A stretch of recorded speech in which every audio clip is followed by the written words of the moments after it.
Buenos días para todos y todas. Bienvenidos y bienvenidas a este escenario del tercer encuentro de planificación territorial. En esta ocasión, digamos, es un encuentro que, igual que en sus versiones anteriores, es realizado en parcería con la Universidad Federal de Río Grande de Brasil, y precisamente se centra en este escenario en pensar de una manera crítica y desde el sur la ruralidad. La invitación es precisamente a que continuemos discutiendo, reflexionando en términos políticos, en términos de los marcos normativos y en términos precisamente de esas apuestas o rutas de futuro de cómo comprender, intervenir, pensar y repensar la ruralidad. Desde la Escuela de Planeación Urbano Regional se me legó a mí, como profe del curso de Planificación Territorial Rural, dar como la bienvenida a este espacio. Vamos a tener como 6, 7 momentos, aunque algunos muy cortos, el día de hoy. De todos ustedes reciban, digamos, de la escuela el saludo a este espacio, el apoyo precisamente a realizar este tipo de encuentros que nos pretenden o aportan o proyectan como escenarios de intercambio y proyección, en este caso, insisto, sobre el tema de la ruralidad. Entonces vamos a tener en un primer momento, digamos que una conferencia que nos parece muy importante en clave también de ciudad, de pensar precisamente esa relación frente a lo que está pasando en el contexto actual. Después vamos a tener una presentación de los póster, van a ser evaluados por el profesor Juan Esteban y por mi parte, y al final pues tendremos como el proceso de cierre. Entonces, profesor Juan, bienvenido, muchísimas gracias por acompañarnos. Profesor Juan estará encargado de presentar a nuestro invitado especial, que es como parte de las reflexiones de este ejercicio, y es que queremos también avanzar en un proceso de discutir y posicionar ciertos debates en clave de la ruralidad. Profesor, bienvenido, muchas gracias. Muchas gracias, profe Hernán. Bueno, muy buenos días a todas y todos. A mí me tocó hoy o me encomendaron la tarea de presentar al profesor Óscar Zapata Encapié, historiador, magíster en historia.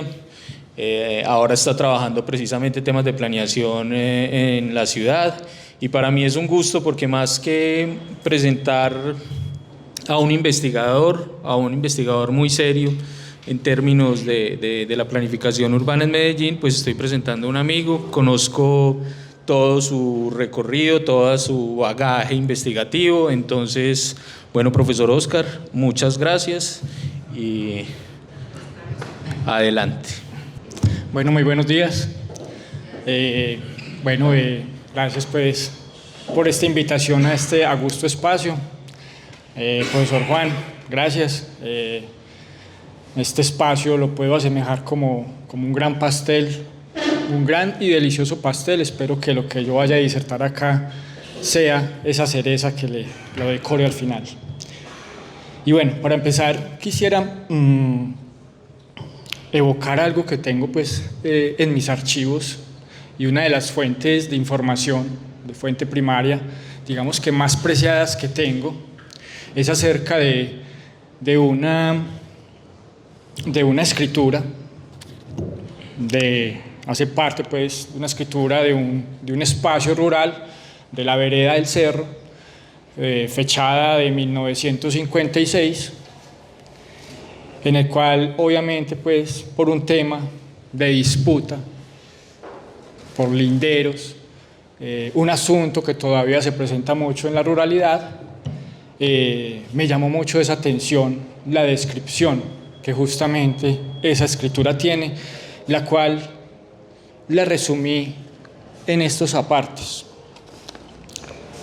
Dice pues, el perito que en aquel entonces se llamó Daniel Ortega, y llegó a la casa pues de un señor recientemente fallecido que se llamó José, omito el apellido, y dice lo siguiente, y quiero que pongan mucha atención a esto: desde el árbol llamado Guamo, siguiendo el camino hacia arriba, hasta llegar a otro árbol que llaman de Arrayán, de este hasta el lindero que está con la propiedad del señor Braulio, señalado por un portillo que comparten, de este baja hasta la quebrada, y por toda la vera de la quebrada hasta un árbol que llaman espadero, y de este árbol se sube hasta donde se echa la vaca. Entonces, si la vaca se movía, pues digamos que ese límite se va a alterar. Y empiezo con esa citación a esa escritura, justamente para ir evocando una reflexión, y es que la planeación, justamente la planeación administrativa de la ciudad de Medellín, pues digamos que en el largo proceso histórico de lo que es la planeación, no ha garantizado de que en medio de esos cambios vertiginosos que presenta lo que conocemos como la ruralidad, pues se garantice y haga que un expositor como yo, que vive en esa periferia, en una parte de esa periferia montañosa, en el corregimiento de Santa Elena, hoy en día no habite esas lecturas, esas convenciones que acabo de leer ahí, y ya esté habitando en una dirección que es la calle 10, número 48 este-435, del corregimiento de Santa Elena, parte central. Digamos que eso es un cambio de los imaginarios que se empiezan a establecer, y por eso digamos que el título de esta charla que les quiero contar. Como les venía antes, como les había enunciado, digamos que la planeación urbana no ha garantizado, digamos, ese tema de conservación, digámoslo así, de lo que es la ruralidad.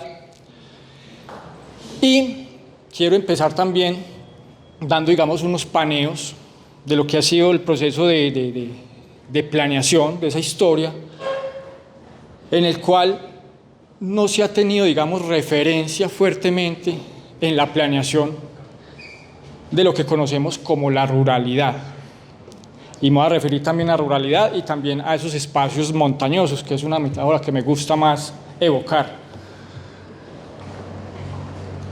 Entonces uno puede irse hasta el siglo XVI, XVII, XVIII, XIX, y ya empiezan a ver, digamos, que unas pequeñas referencias a eso que hay allá arriba, en las montañas, en las periferias, y siempre es la evocación a cuestiones muy importantes como son el agua y la energía.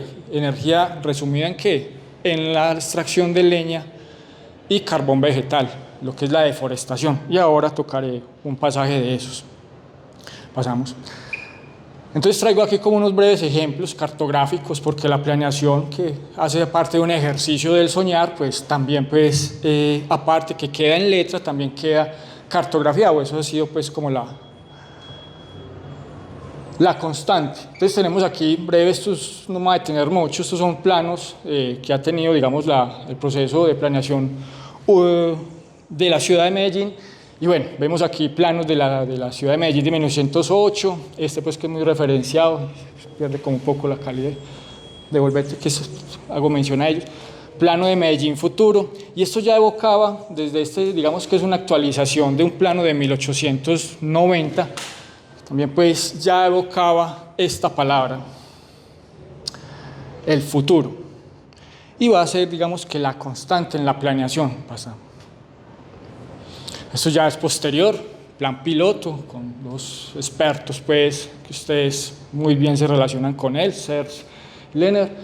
El plan piloto, condiciones naturales, y traje de tantos mapas que ellos, de tanta cartografía que hicieron, y traje pues muy especial, condiciones naturales de la metropolitana de Medellín, y vemos pues que hay, digamos, unas convenciones, una mención a eso lo natural, pero sobre todo el borde, pues, urbano, y omiten en todos estos mapas. Lo que quiero decir es que hay una omisión a eso que es la montaña, esa periferia montañosa que se va a conocer, la van a bautizar como la ruralidad de Medellín.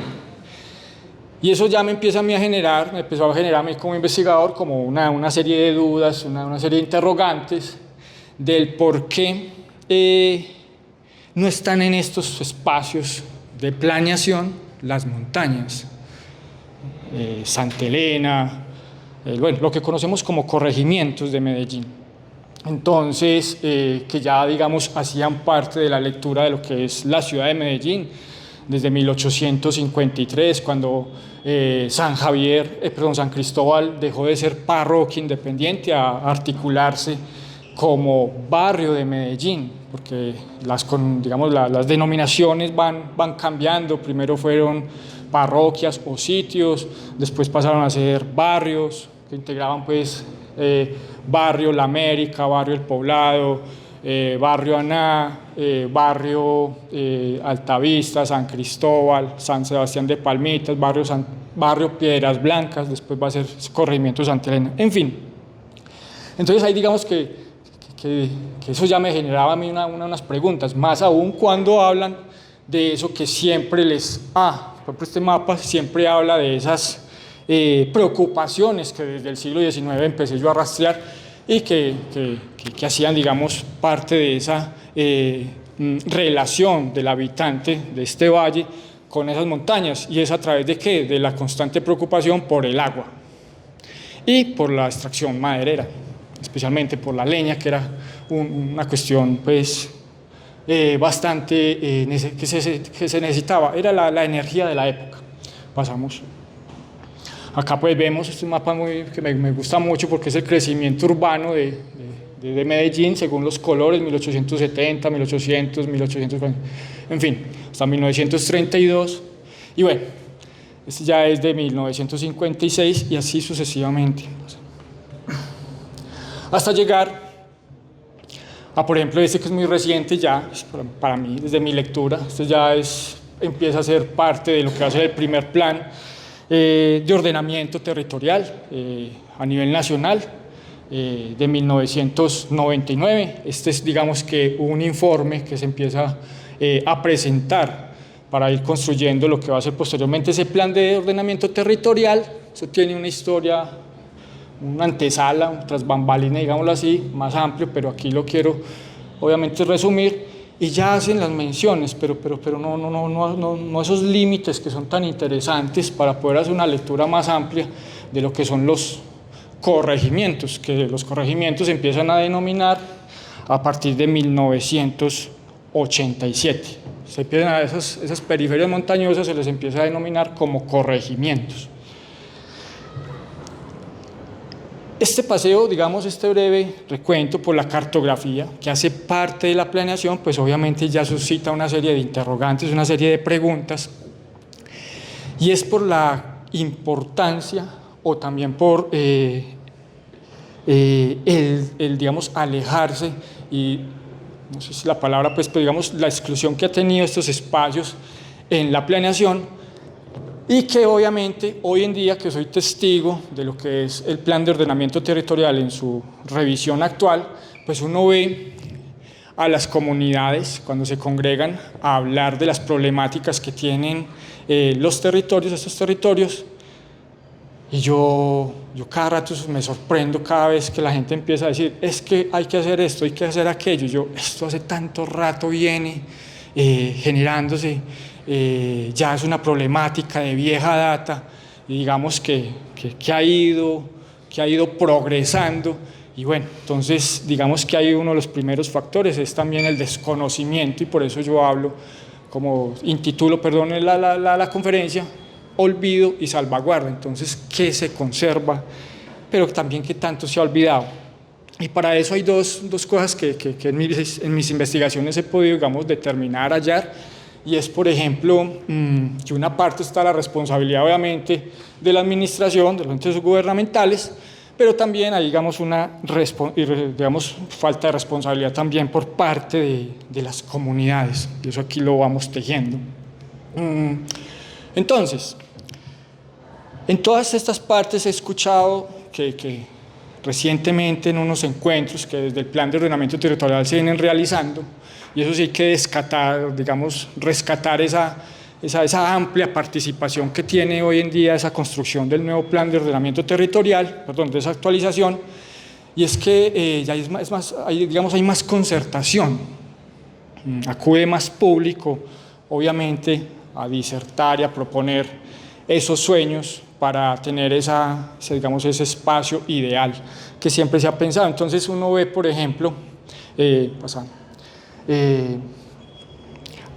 Bueno, lo que quería, devolverte, aquí hago un paréntesis grande, lo que quería, aquí con estos mapas que son un poco más antiguos, 1820, es que en estos, que no hace parte pues, de una descripción para otros asuntos, ya mencionan, digamos, al menos hacen referencia a la montaña, pero esto no es propiamente el resultado de una planeación. Seguí igual acá las convenciones que se tienen en estos mapas que hallé en el Archivo Histórico de Antioquia, y hace parte pues como mención siempre al tema acuoso, pues, a las numerosas fuentes de agua.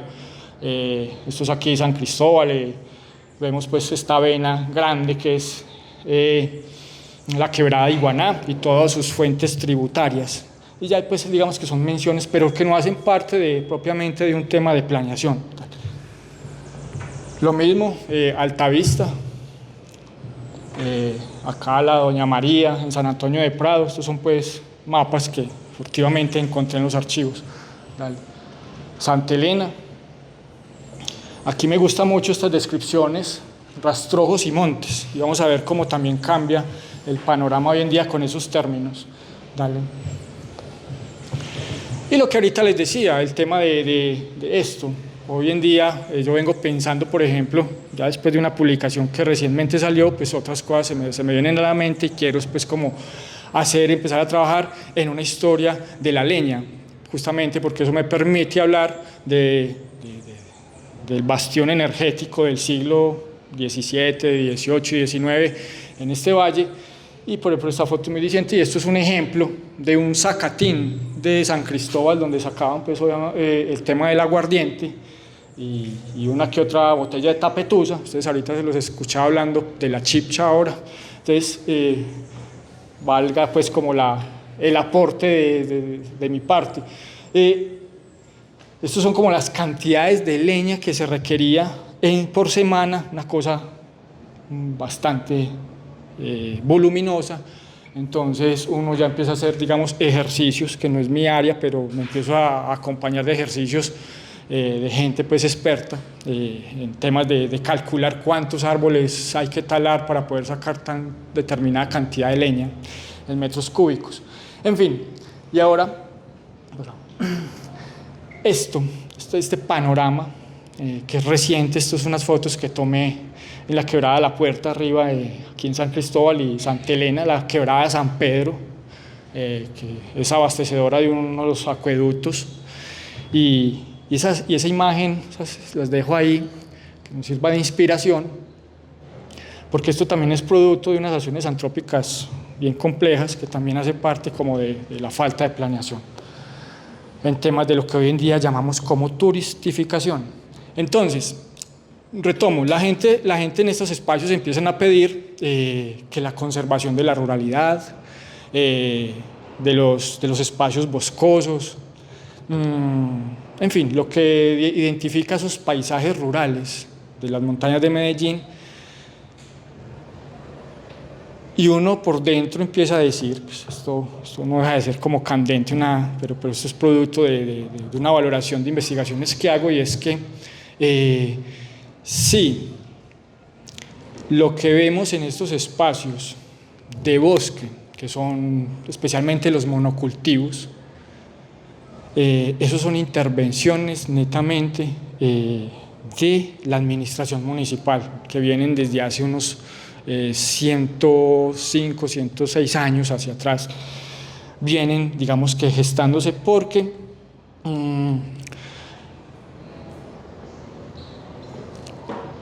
la gente en el siglo XIX empezaba, digamos, vivía constantemente de lo que era la extracción. Eso era un oficio bastante relevante, y uno puede detectar, por ejemplo, que Altavista fue uno de los primeros espacios, primeros corredores que se deforestaron, y posteriormente Santa Elena, en fin. Entonces eso da que uno puede revisar, por ejemplo, constantes viajeros nacionales e internacionales como Charles Fry, un paleontólogo que se llamó, uno de estudio de los aves que se llamó Leo Miller, y nada más y nada menos que, por ejemplo, el gran científico colombiano de aquí de Antioquia, Manuel Uribe Ángel, por ejemplo, cuando camina esos espacios, los describe como: me sorprende ver la calvicie vegetal, así, la calvicie vegetal de estas montañas. Entonces, a partir de 1916, se empieza a intervenir estos espacios. Entonces uno va a Piedras Blancas y va a ver constantes, digamos, monocultivos de pino, las pináceas, y lo mismo para esta región acá de San Antonio de Prado, toda esta cuchilla. Entonces la gente empieza a pedir y bueno, uno hace la valoración, más aún con efectos más contemporáneos que han cambiado, digamos, esa ruralidad que se empieza a reclamar. Y es el tema, por ejemplo, de la turistificación. Digamos que todos estos espacios, yo puedo aquí hacer una extensión de la variabilidad, de la sostenibilidad, digamos, de las vocaciones económicas, han variado en cada uno de estos espacios, de todos estos corregimientos.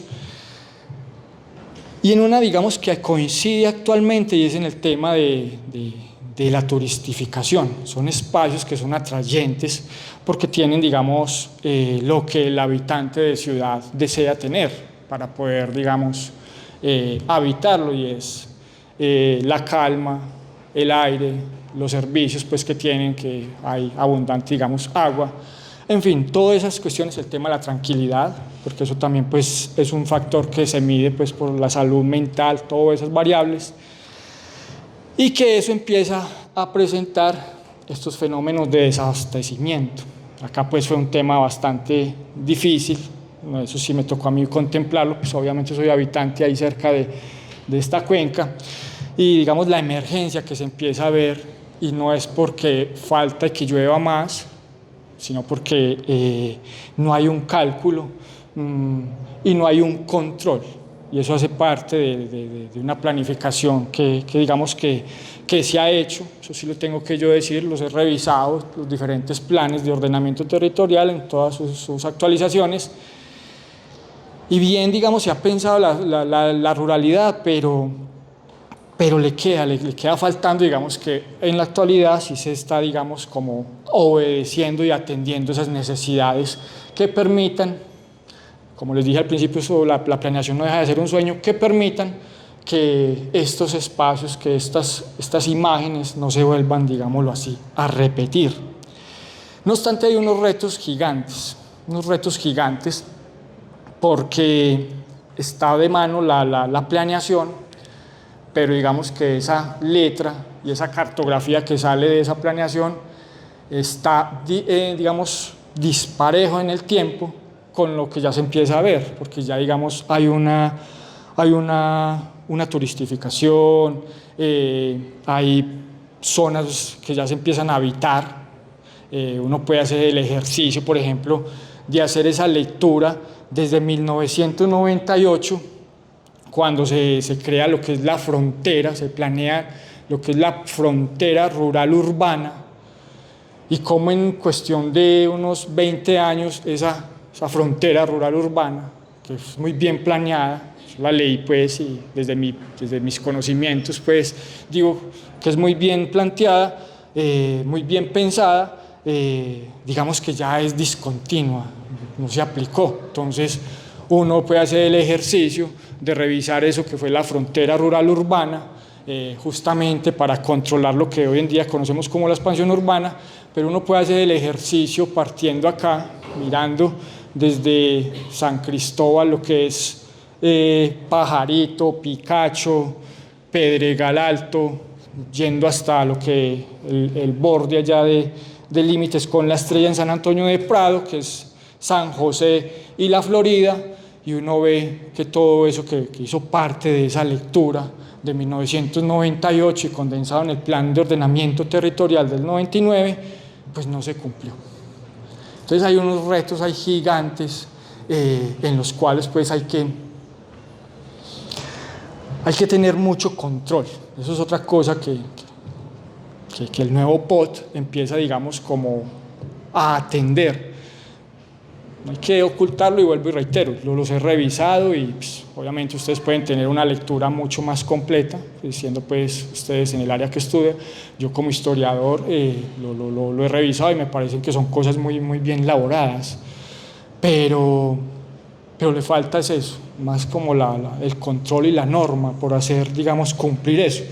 porque hoy en día uno puede hacer un ejercicio, y eso es algo que recientemente lo hice, como seducido pues por todo este tema de la tecnología, pues hay un portal en la alcaldía de Medellín que es Geomedellín, creo que es ese punto, y uno puede empezar a buscar. Y yo, bueno, me voy a meter aquí a chismosear predios en Santa Elena y algunos de acá de San Cristóbal y especialmente de Palmitas, que conozco. Y uno ve un lote donde solamente hay un dueño, es una lectura catastral de una escritura, y eso está lleno de casas, y entonces está el famosísimo y delicado Proindeviso, una cosa pues que no se lo alcanzan a imaginar, y uno va en los relatos orales, tertulias que he tenido en estos espacios, pues uno dice, bueno, ¿qué había acá? Y era el tema agrícola. Sí, aquí siempre se sacó maíz, papa, frijol, en fin. Eso es uno de los puntos de que viene, digamos, esa crisis del cambio de la vocación campesina, porque ya no, obviamente, el campesino, por ahí en el 2009, si no estoy mal, participé aquí de un proyecto de investigación rural, y le pregunté a un campesino sencillamente por qué no estaba cultivando, por qué estaba perdiendo esa vocación, y sencillamente me dijo, ya no es rentable. Más aún en el 2017, que pude pues la oportunidad de tener un trabajo con esto de pagos por servicios ambientales, que también hace parte de una planeación estratégica por conservar los espacios de monte, de bosque, como hoy en día se les denomina, que fue auspiciado por la Secretaría de Medio Ambiente del distrito, en aquel entonces municipio de Medellín. Entonces estuve en la vereda, por ejemplo, Naranjal, entré donde un señor Velázquez, y en una postal maravillosa lo vi en toda la parte central de su cultivo de cebolla de rama, una cosa hermosísima, y ya le tenía pues como cierta confianza, y su respuesta me va a desgarrar. Eso ya es desde la sensibilidad personal. Empecé pues a joder y dije, la cosecha está grande, creo que vamos a beber mucho vamos a disfrutar mucho de esta cosecha. Y su respuesta fue la siguiente: con este gesto ya me desgarró, vamos a ver qué me dan por eso. Ese espacio del cual hago mención ya hace parte de unas compras que hizo, pudieron negociar con el Túnel de Oriente, con la gobernación y el distrito, justamente para conservar supuestamente ese corredor, pero ya se empiezan a ver unas edificaciones ahí. Entonces ese espacio que era netamente destinado al cultivo, pues ya también desapareció. Entonces son esos cambios que se empiezan a generar justamente por esa atracción que el ciudadano, el citadino, tiene de esos espacios. Esto también generará mucha polémica, pero también hay que pasarlo a evaluar. Y eso es lo que se busca pues con todos estos planes. Quiero empezar como a redondear idea, y es, por ejemplo, el tema, cuando se asocia el tema de la ruralidad, pues se ha pensado de que es una despensa agrícola, todo eso. Y si bien eso también hay que mirarlo como con pinzas, pero digamos que se ha tenido una producción, ciertos espacios, especialmente lo que es San Cristóbal, sus veredas arriba, pues Boquerón, Naranjal, San José de la Montaña, que es una vereda hermosísima, bajando pues hasta desde Urquitá, La Sucia, La Suiza, La Frisola, en San Sebastián de Palmitas, y algunas de Santa Elena, El Llano, El Plan, algún sector de Barro Blanco y parte de Mazo. Todavía digamos que se conservan esas vocaciones agrícolas, y que también frente a esa amenaza que vengo pues como señalando, se me acaba pues como de ocurrir hablar de algo que se empieza a incorporar y a ponerle atención, tal vez muy tardíamente con la temporalidad que voy a hablar, y es algo que se viene trabajando mucho en el POT, o se le presta mucha atención, y es a lo que se llama los distritos rurales campesinos. Entonces uno empieza a ver y la gente ya tiene conocimiento, o esos que todavía, digamos, sostienen esas tradiciones agrarias, esas tradiciones campesinas, y empiezan a hacer los reclamos de cumplir, de aplicarlo. Entonces obviamente se está atendiendo. Entonces me pongo a estudiar qué es eso del Distrito Rural Campesino, y eso fue formulado en el 2006, el Acuerdo 016 de 2006. Y en el 2014 uno ve en la actualización del POT del 2014, por allá el artículo 280 y 281, una mención somera a eso del Distrito Rural Campesino.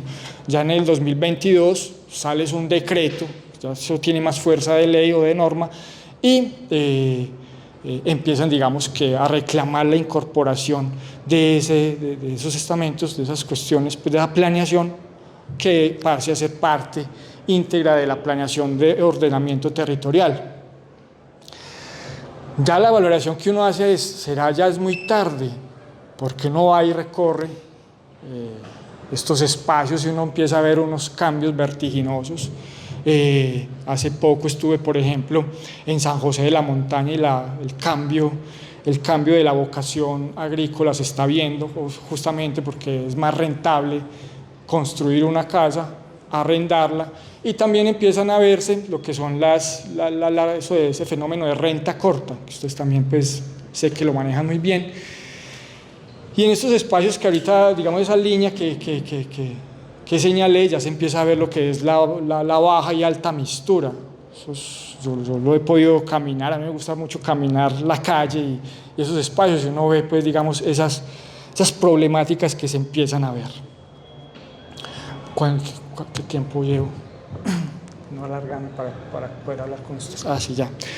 Bueno, entonces esto, digamos, es un tema bastante amplio, el tema de la planeación. Espero, pues, que haya tocado algunos puntos de reflexión, más a ustedes que profundizan en el tema, y lo que sí quiero como redondear es como la importancia de ver esas problemáticas, no son de ahora y son, digamos, de mediana duración, tiene su ciclo largo, y lo que quiero decir es que hay que poner atención también al tema histórico, ese devenir, y digamos que eso nos permite, o me permite, hablar y sustentarlo con tranquilidad, digamos, de las deudas que se tienen dentro de la planeación, pero también es algo muy importante que yo insisto mucho como historiador ambiental, que me trato, pues, como de definir, o es lo que más me seduce en la investigación, y es que hay que generar lo que es la sensibilidad.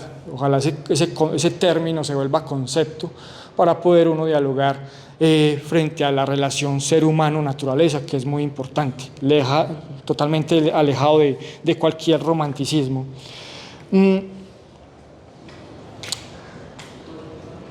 Se me escapan muchas cosas, pero bueno, para terminar, quiero hacer como un cierre y dejar una reflexión, especialmente con ese último punto que estaba anotando, y es que en 1934 a Martin Heidegger, muchos lo conocemos, pues, el gran filósofo del siglo XX, a Martin Heidegger la Universidad de Berlín le ofreció una cátedra, y la rechazó con un irrevocablemente no, porque él no se quería desplazar a esa zona urbana, porque estaba habitando en la contemplación que lo lleva a estar en la provincia, en la montaña, y que era el espacio, como él lo describe en una carta que posteriormente va a ser publicada, va a ser divulgada, y la van a intitular ¿Por qué permanecemos en la provincia?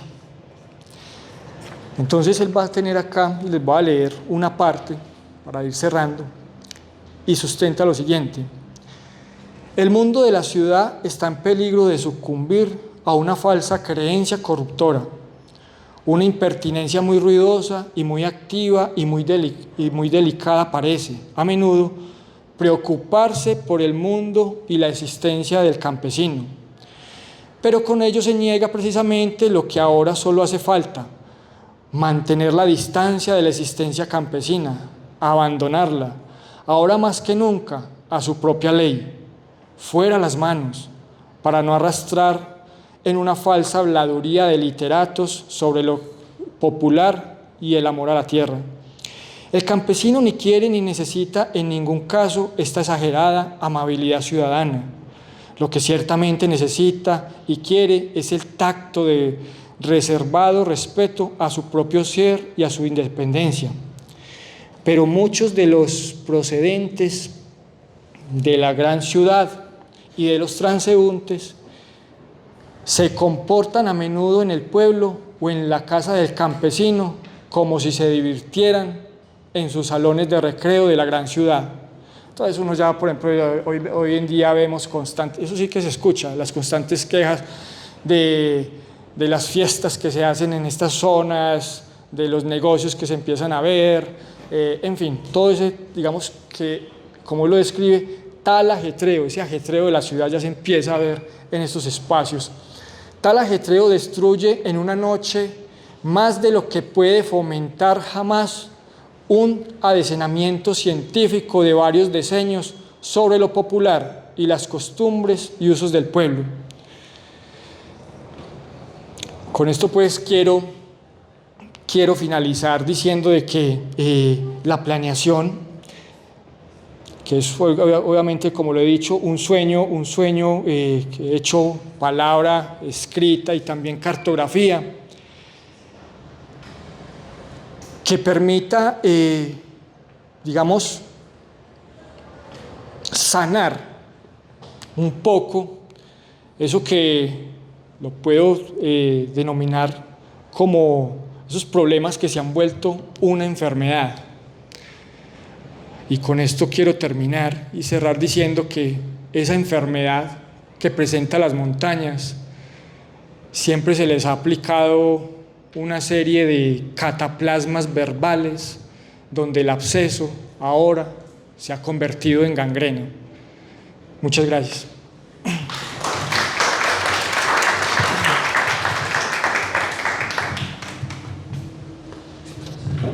Óscar, muchísimas gracias como por esa presentación, ese panorama que nos presenta un tema complejo de abordar, que sigue siendo un reto, porque entramos en una tensión entre esas dinámicas sociales contemporáneas versus algo, digamos, entender la ruralidad, hasta qué punto se puede penetrar, no, cómo contener, en qué momento contener. Pueden haber unas contenciones tipo muralla que no precise el tráfico, o cómo podría ser ese ejercicio precisamente en comprender esa ruralidad, y es parte de los retos que tenemos. Esa idea de aceleración, desaceleración del mundo, cómo tiene un impacto importante para pensar la ruralidad. Yo creo que este panorama nos permite precisamente pensar desde allí, y es clave en este proceso del tercer encuentro y las reflexiones que a continuación los estudiantes también van a desarrollar como un ejercicio que se hace en el transcurso del semestre, digamos, y clave del punto del encuentro. Nos sigue preguntando es, bueno, ¿y entonces qué hacemos? Obviamos lo que pasa, lo damos por sentado y nos centramos en un siguiente escalón, o en esa añoranza a veces hacia un pasado menos tecnificado, y hay diferentes puntos que quizás no hay todavía consenso social sobre el tema. Y este momento, digamos que va a ser un momento también abierto. Queremos generar el diálogo sobre eso, generar unas preguntas a partir de la propuesta que nos hace Óscar, de esa lectura precisamente de la ciudad de Medellín y su ruralidad. ¿Qué dudas, qué emergen, qué preguntas quisiéramos hacerle a Óscar, aprovechando, digamos, también su disposición y haber aceptado esta invitación para que ampliar esta reflexión, esta conversa? Está Beatriz, no sé si de pronto otras personas tienen la palabra. Para la grabación, Beatriz.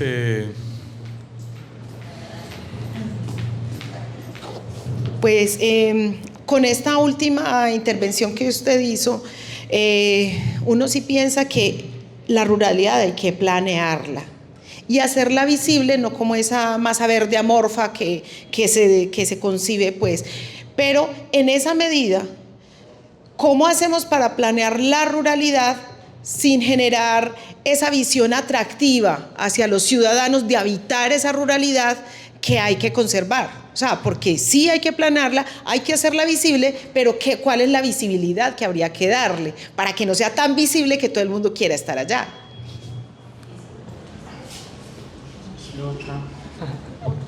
Tenemos de pronto otra preguntita, otro intercambio, algún aporte. Alejandro. Primero, muchas gracias Oscar por la presentación. Particularmente me quedé con las observaciones que haces a la revisión del Plan de Ordenamiento Territorial en tu rastreo, en la historia del mismo, y ese detalle que haces a la importancia que se le está dando, la relevancia que se le está dando a la ruralidad ahora en la contemporaneidad. Claro, de alguna manera estalla la realidad de las necesidades que tiene, primero, pues la conservación, el conflicto ambiental y sobre todo el auge de ese tema en particular y sobre todo el debate que hay en torno a él con el tema principal del cambio climático. Sin embargo, las presiones de la ciudad siguen siendo inconmensurables sobre las zonas rurales, y en ese sentido me gustaría de pronto saber particularmente cuáles fueron esos hallazgos que de pronto hicieron una diferenciación, además de las fotografías que vimos pues de vieja data, pero a partir del 80 y el 97 con la ley 388, que es la que ordena precisamente ya hacer estos spots, ¿en qué hay ese enfoque principal que te hace a vos decir o pensar que sí hay un enfoque más dado a planear mejor y más el territorio rural? Porque de todas maneras lo que vemos es que la presión de la ciudad y la conurbación de las ciudades y el crecimiento y sobre todo la especulación inmobiliaria sigue generando muchísima presión sobre las zonas rurales, y el desarrollismo sobre todo con un interés incluso de crecer y expandir la ciudad con unos puertos secos que incluso no toman en cuenta la productividad de los corregimientos. Entonces hay obviamente siempre una poética sobre el papel, pero en términos también como esos hallazgos, ¿cuál es esa percepción que te lleva a esa conclusión? Una preguntita. De una, hágalo. Bueno, esa pregunta da para un debate tremendo,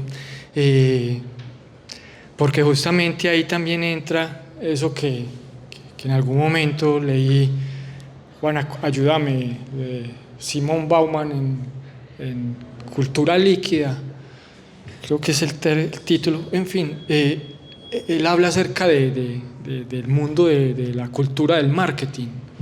Entonces, eso cuando yo leí esa parte me llevó a pensar tanto ese tema de los patrimonios, por ejemplo.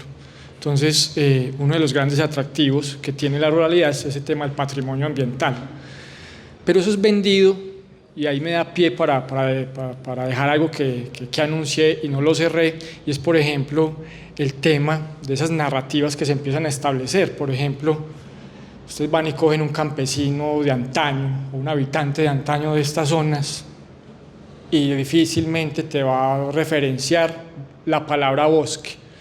Hablan es de monte, y eso tiene una lectura, una semántica diferente a lo como empieza a venderlo, por ejemplo, las agencias turísticas.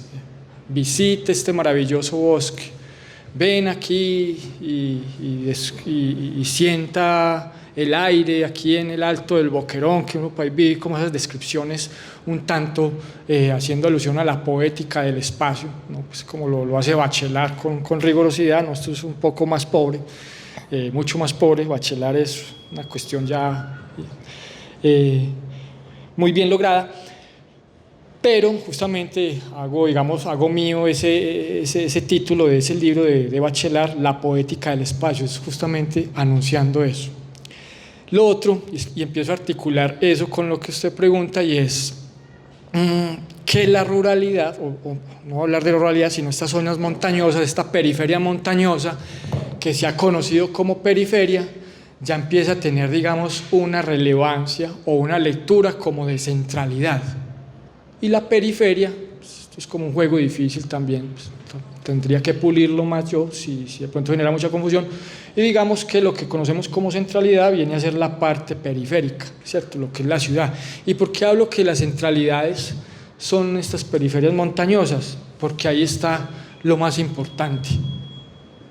Sonará también una frase muy repetitiva, pues, pero la realidad, y es que ahí, en esos espacios, se concibe los, digamos, elementos que se necesita para garantizar la existencia humana: agua, aire, entonces, y alimento, aunque eso también ha bajado mucho.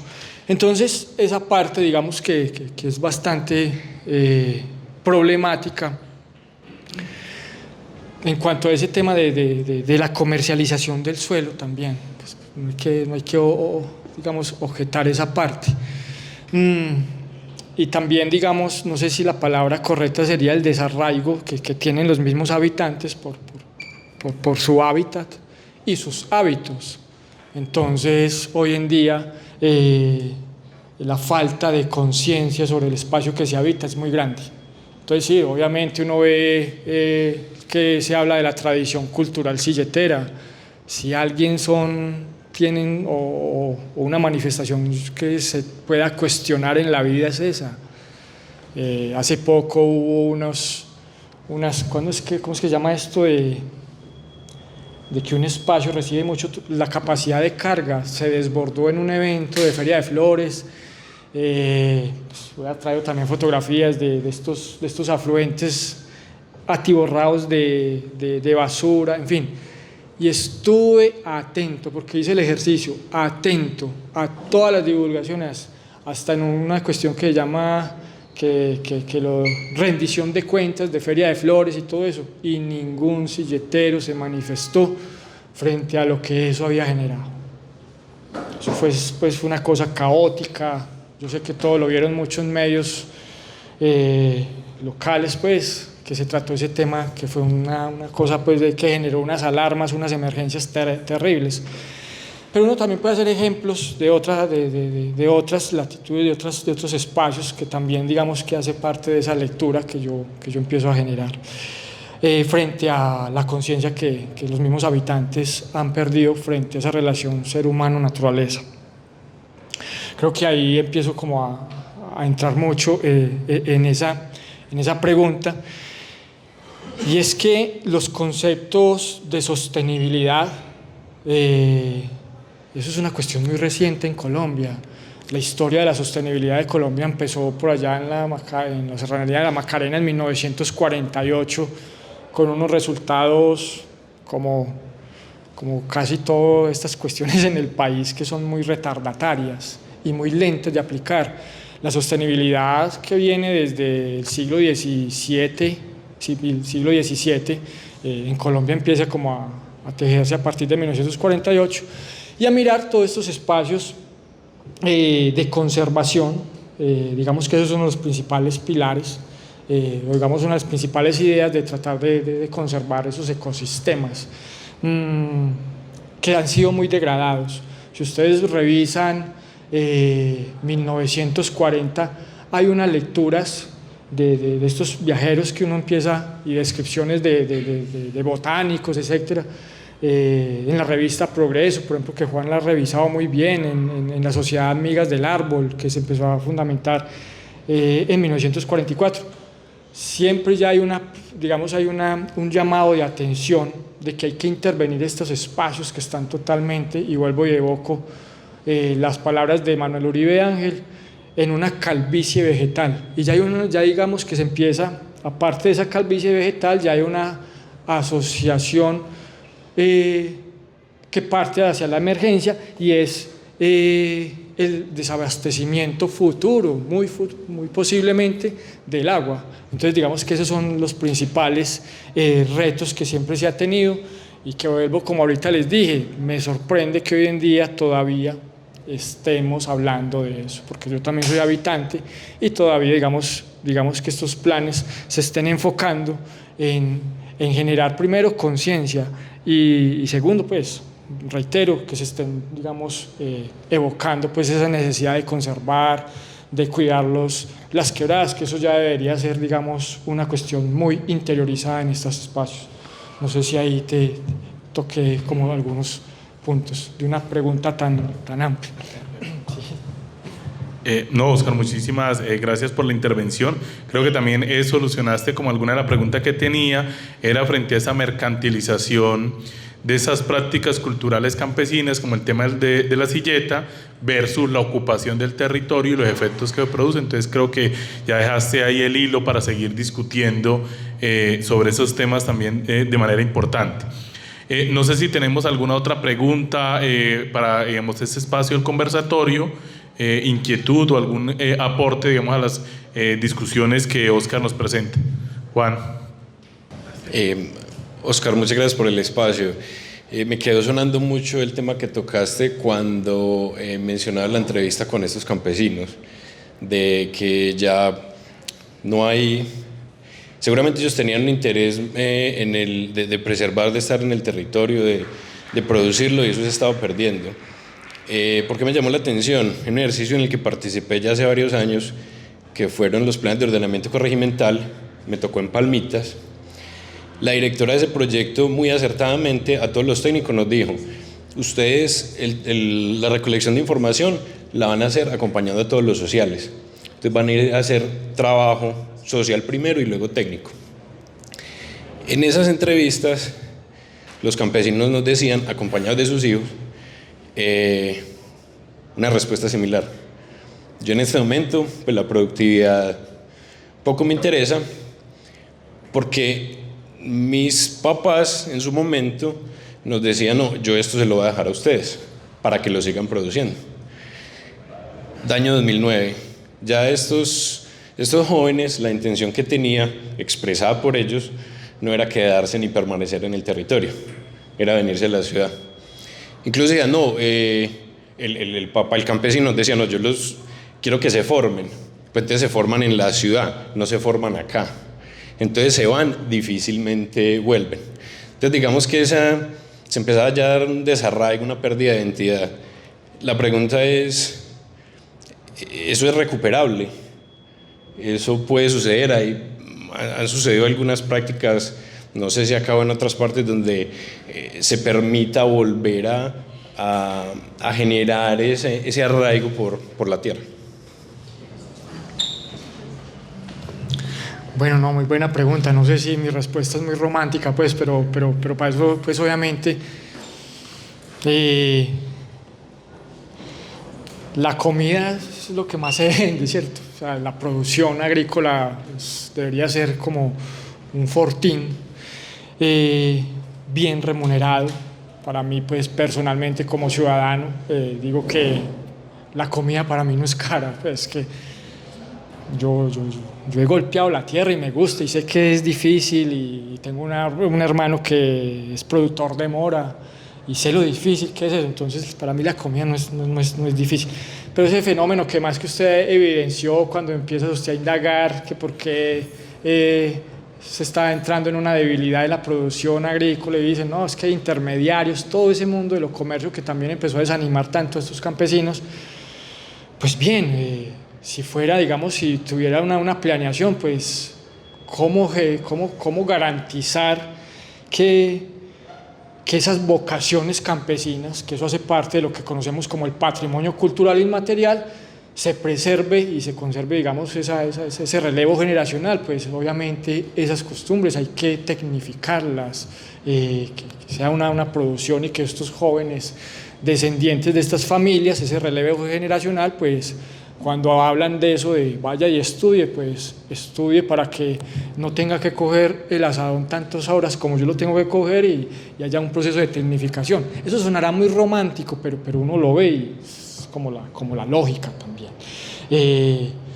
Yo me acuerdo que nosotros, mi papá, que era floricultor, pues eso con la marrana o con el tema de fumigar, pues a mano iba de lleno, hasta que una vez compramos una estacionaria, y eso era muy cómodo fumigar, y eso es un pequeño símbolo y un pequeño digamos, sí, avance, uno aprovecha la técnica, la tecnología para ser, digamos, más productivo también y más digamos, cómodo esa producción.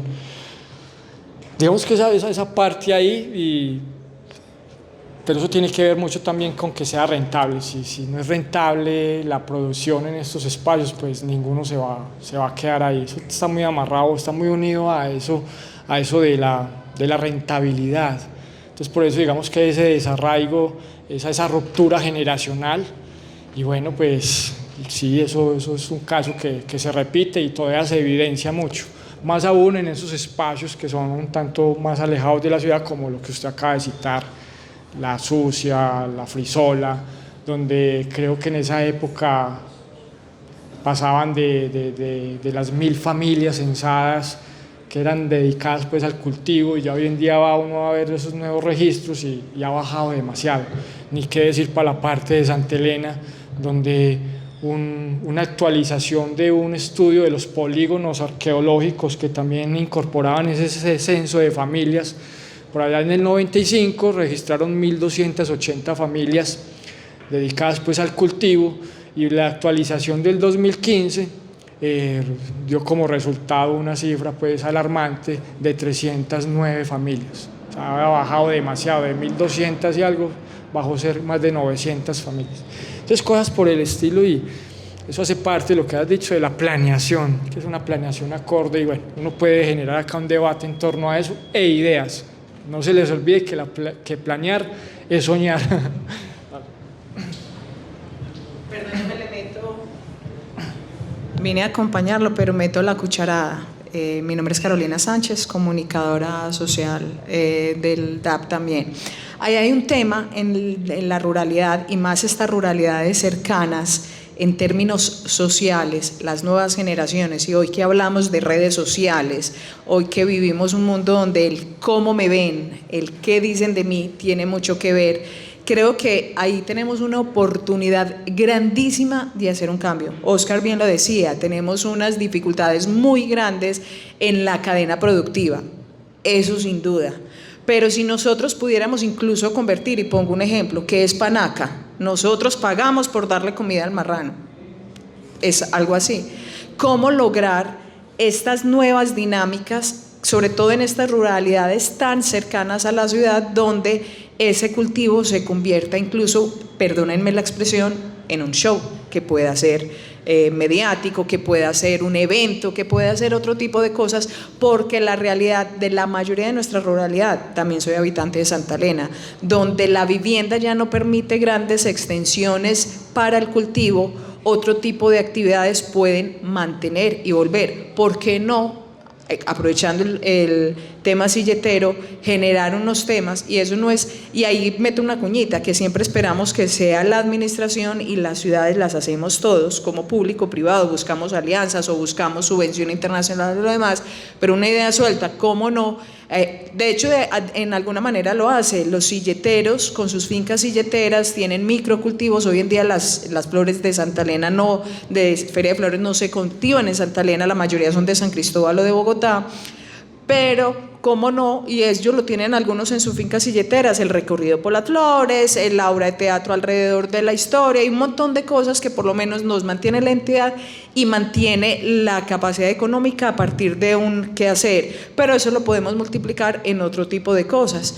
Familias que tienen el bosque, que además tenemos que proteger hoy en día porque es reserva, hablando nuevamente de Santa Elena, donde no se puede cultivar, no se puede hacer cosas, pero sí hay una tendencia mundial de abrazar árboles. China cultiva bosques, literalmente es la palabra, cultiva bosques, y por norma de gestión humana las personas tienen que abrazar no sé cuánto tiempo, un árbol a la semana. Entonces, en términos empresariales, ¿cómo crear otro tipo de actividades rurales? Y termino con algo que es muy curioso. El campesino, el joven campesino, ve el que llega de la ciudad a vivir en el campo con carro, casa, y cree que bajar a la ciudad es, pues en el inconsciente automáticamente va a ser tener carro, casa y beca, que no siempre es así. Y por todo este tema, hoy en día el campesino de hoy es muy distinto, el joven campesino de hoy es muy distinto al de 30 años atrás, 50 años atrás, donde el joven de hoy, por la misma internet y todo, tiene, hasta uno no diferencia. Yo cuando era pequeñita, pues mi generación no veía pequeñito a alguien de la misma de uno decía, este es campesino. Hoy no, hoy nos vemos igualitos por la misma internacionalización, pero entonces ellos quieren venir a la ciudad y nosotros, quienes nos vamos a vivir al campo o desde la misma ciudad, un tomate que sembramos en el balcón y le tomamos todas las fotos del mundo. ¿Cómo volver moda, volver a ser campesino? Eso también es un tema, ver como estrategia económica, desde lo particular hasta lo macroeconómico, que puede ser interesante para recuperar la ruralidad. Medellín tiene un territorio, son como 70.000 metros cuadrados de ruralidad y 110 de urbano. Miren que es muy grande, pero vemos el campo para vivir, con otra diferencia, y nosotros que, pues ustedes que están en este campo del urbanismo y la arquitectura, que queremos ir a vivir en el campo, pero vivir como ciudad. Nosotros mismos, los que nos vamos para el campo, estamos dañando el territorio en términos de concepción de campesino. Bueno, muchísimas gracias. Creo que quedan muchos elementos para continuar reflexionando. Creo que ideas diversas y bueno, también de eso parte ese tipo de espacios. No podemos pensar la ruralidad sin pensar quién la habita y cómo la habita, y eso implica pensar en un actor específico, implica pensar también en unos roles.